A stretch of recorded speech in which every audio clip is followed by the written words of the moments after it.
कहानी दूसरा हनीमून, विस्तृत रूप। भाग 1। सन्नाटा जो चुभता है। संध्या रोज की तरह सुबह 6 बजे उठती है, बिना अलार्म के। किचन में चाय चढ़ाती है और धीरे से देव के पास जाकर रख देती है। देव, जो अब रिटायर हो चुका है, अखबार पढ़ते हुए बस हम्म करता है। कभी जो बात बात पर बहस करते थे, अब चुप्पियों ने उनकी जगह ले ली थी। बच्चे अब बस फोन पर त्योहारों की शुभकामनाएं भेजते थे।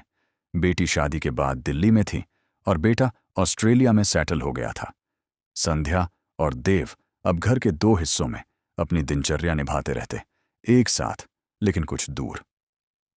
भाग 2। वो पुरानी डायरी। एक दिन संध्या को किताबों की अलमारी में देव की पुरानी डायरी मिलती है। उसमें 1995 से लेकर 2005 तक की छोटी छोटी बातें लिखी थीं। संध्या की मुस्कान, बच्चों की हरकतें, पहली तनख्वाह और सबसे प्यारा हिस्सा, गोवा का हनीमून। हमने बिना एसी वाले कमरे में रहकर भी कितना मजा किया था। बारिश में भुट्टा और उसके बालों में उलझे समंदर के कण मुझे आज भी याद है। संध्या की आंखें नम हो गईं। उस रात उसने पहली बार देव के कंधे पर सिर रखा।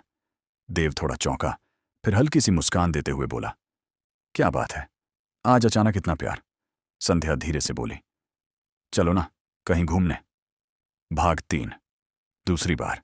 पहली जैसी शुरुआत। 1 हफ्ते बाद दोनों गोवा की फ्लाइट में थे।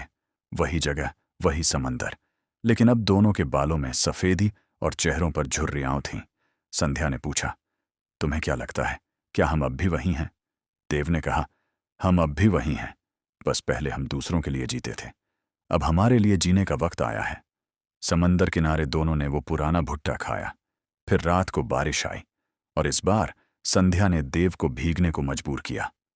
हंसी, जो सालों से कहीं छुपी थी, फिर से लौट आई। भाग 4।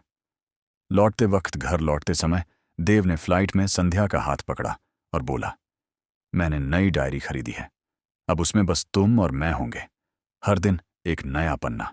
संध्या मुस्कुराई, इस बार तुम लिखना, मैं हर दिन पढ़ूंगी।